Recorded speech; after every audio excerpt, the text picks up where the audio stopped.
Hello viewers, আসসালামু আলাইকুম ওয়া রাহমাতুল্লাহি ওয়া বারাকাতুহু। আসসালামু আলাইকুম ওয়া রাহমাতুল্লাহি ওয়া বারাকাতুহু। হ্যালো ভিউয়ার্স, আপনারা কেমন আছেন? আল্লাহর রহমতে আমিও ভালো আছি।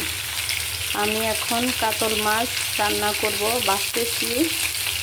এখন ভেজে কাতল মাছ আলু দিয়ে রান্না করব। মরিচ হলুদ কষাচ্ছি, সব কিছু দিয়ে দিয়েছি। আজকে গ্যাস ছিল না, এই জন্য দেরি হয়ে গেছে। আপনার ভাই খাবারের জন্য শুয়ে রয়েছে, তাড়াহুড়া করতেছে, এই জন্য কাতল মাছের তরকারিটা হয়ে গেছে। আপনারা দেখতে পাচ্ছেন কি সুন্দর কালার আসছে। এখন কাতল মাছটা কেমন দেখা যায়, পিস বড় পিস। আলু দিয়ে। আসসালামু আলাইকুম ওয়া রাহমাতুল্লাহি ওয়া বারাকাতুহু। হ্যালো ভিউয়ার্স, আপনারা কেমন আছেন? আল্লাহর রহমতে আমিও ভালো আছি।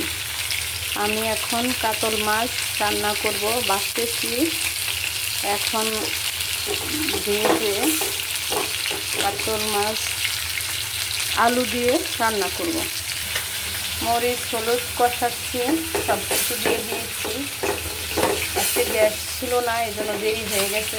আপনার ভাই খাবারের জন্য শুয়ে রয়েছে, তাড়াহুড়া করতেছে, এই জন্য কাতল মাছের তরকারিটা হয়ে গেছে। আপনারা দেখতে পাচ্ছেন কি সুন্দর কালার আসছে।